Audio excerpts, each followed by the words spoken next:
This is John Ellis Edwards from 366, sitting down with a number of people from the movie Cam, which debuted internationally last night. World premiere. If you'd care to introduce yourselves, and we'll know. Yeah, I'm Issa Matsei. I'm the screenwriter and co-author of the film. I'm Daniel Goldpaper. I'm the director of the film. I'm Patch Dara, and I play the role of Tinker. Excellent. So it was very well received last night. A lot of enthusiasm, full house. So congratulations on that. And some good questions from the audience. I guess we'll start. Issa, you discussed some themes about the normalization of the sex worker, getting it to, just go, these are people too, and, there's really nothing strange about that. And I was curious, I guess as a follow-up to a question that I posed last night in regards to the nature of the unpleasantness that develops and how that happened. I guess if the main theme is just introducing to the sex worker and them being just who they are, what was it that made you choose, I guess, a sort of horror, perhaps supernatural horror genre to have that be the vehicle to convey this message? Yeah, absolutely. I think horror and genre evokes very strong emotional responses. And for me, first of all, I just love genre film, but we really wanted to bring audiences inside of Alice's world in a way that's similar to like Black Swan or Whiplash, where you have a character that is absolutely driven by their passion. It's all consuming, and and ultimately you're feeling this strong empathy, and you're rooting for her. She's the hero. And so, yeah, we looked at lots of films like Black Swan in particular, and trying to just kind of mirror those emotional stakes and get that empathetic connection that way, where you're feeling these very strong emotions hopefully for the lead.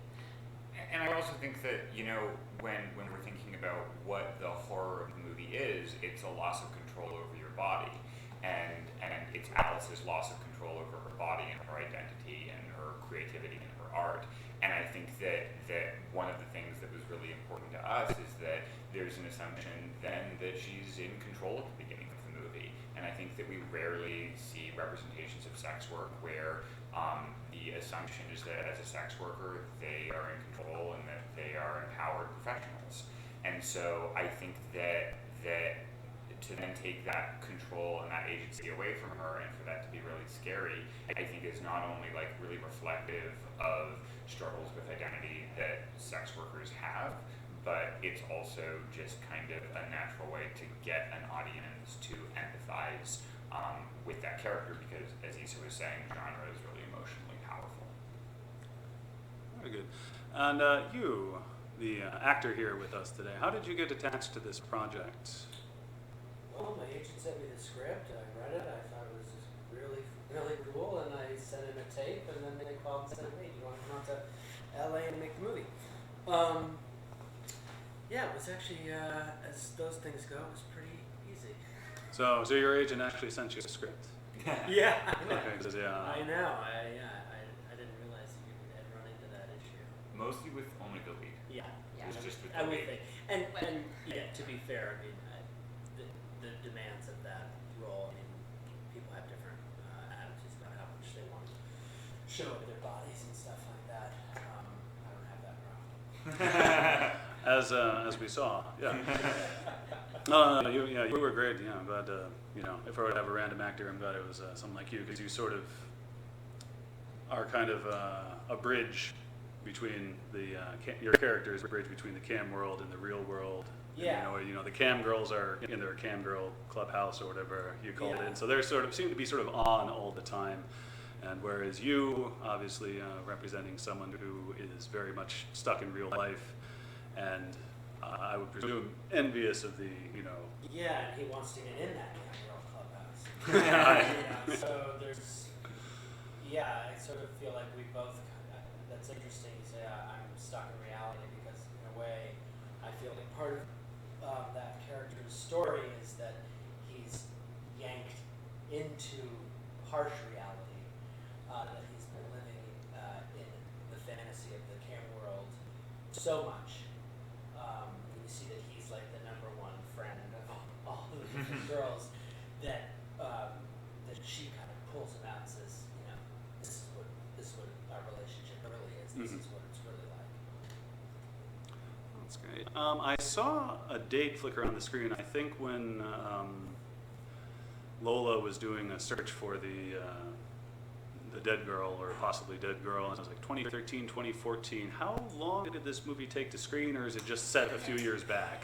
It's set a few years back. I think we said it in like 2015. Okay. The reason being that and this kind of actually goes back to that great question that you asked during the Q&A, which is that we wanted to very consciously ride this line in between the supernatural and sci-fi, because we really wanted to drive audiences to Alice's experience and to the loss of identity without, while still kind of leaving this like really unsettling feeling of how, which is the question that she's left dangling with at the end of the movie, and the movie is about staying with her.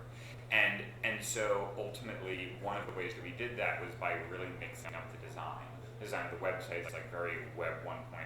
All the devices, even today, are a couple of years older. So it really takes that sci-fi element out, even though like the webcam is like maybe like a little weird and kind of a little futuristic. So there's this like blend of ideas to make you kind of a little bit unsure of like how could this be a sci-fi movie if this is even in 2015.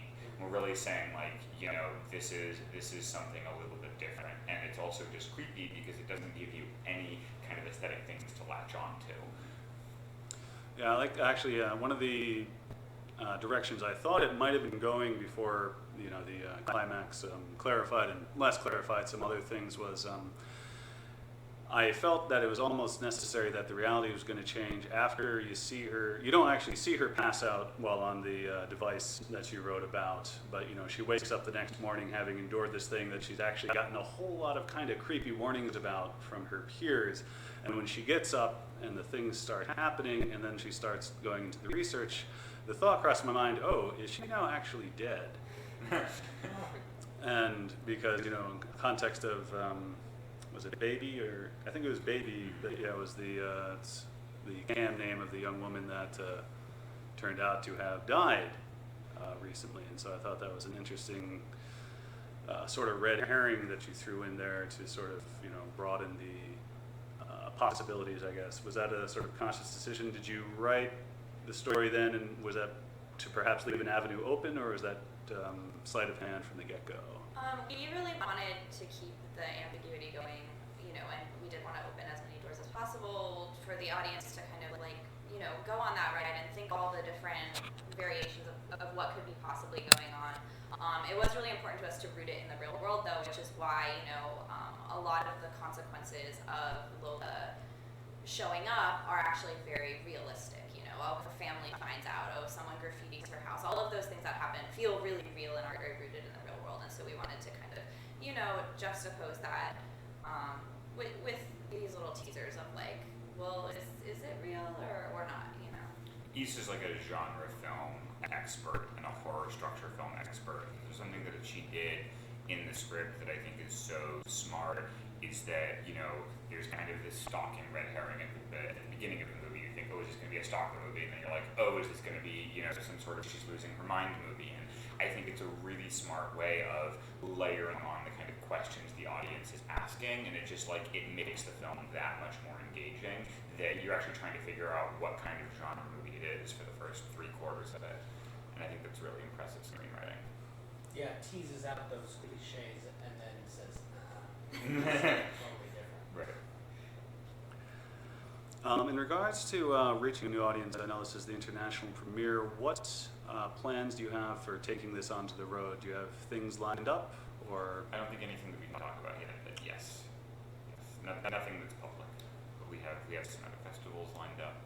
Oh, yeah, because well, one of the concerns that sort of briefly crossed my mind was obviously with a group like Fantasia, it's you run the risk of perhaps preaching to the choir because you're screening at a bunch of the kinds of people going to a film festival like this who are more likely to already think is like, oh yeah, of course these people are people, that's what they are. Do you think that might be an obstacle for you, trying to reach out to those who might be more you want to convert to your idea? I think it was an obstacle a little bit, honestly, getting a world premiere, getting a program with a really lead in the movie, and I think that Mitch has really had a vision for the film and for what we're trying to do with the film, and I think that he's done an incredible job communicating that to the world, and I think that the way that he's taken a stand on the movie in that way, I think is really set an incredible tone for what the life of the movie is going to be moving forward. We're excited. Like, I'm not worried. I want this to be in front of people that might not already agree with it. That's the whole point. Oh, yeah, you that's what I'm know? saying. That's the whole point, yeah. And so I'm hoping that we've made a movie that's fun enough and beautiful enough and just interesting to watch that it can kind of affect some people who might go into it. Even if they're not, totally against sex work, maybe just like kind of, a little bit on the fence about it, and maybe having this experience might make them think a little bit, and that would be awesome. Oh, fantastic. Well, it looks like I'm running out of my time. What part of the California? We're from Colorado. Colorado? Originally. Oh, Yeah, that's we're even from Boulder, better. hometown, Even shout out better. Boulder. Because I like to ask filmmakers about hometown restaurants. Can you recommend one? Yes. If you want to go to the restaurant that the movie was conceived at in Boulder, Colorado, you can go to Bramble and Hare. And the Trident. And if you want to go to the coffee shop that the movie was written at, you can go to the Trident Coffee Shop, which is one of the best coffee shops in the world. I guess so you're not left out. Whereabouts are you from? I was born just outside Toronto, and I grew up in Michigan, and then I moved to New York 20-something years ago. Any Toronto or Michigan restaurants come to mind? No, it's too long ago. Oh, okay. That's fair enough. And I What's your imagine. favorite New York spot? I don't even know. Well, I live in Piermont now, so I like to go to Divine Wine Bar. Now they just opened Divine Pie, literally next door to my house. Uh-oh. Yeah, and I'm signing my checks over to them. Well, thank you for the tips, and thank you very much for chatting with me. And again, wonderful movie, and I wish you the best of luck on the future with it. Thank you so much. Thank you. Thanks a lot, sir.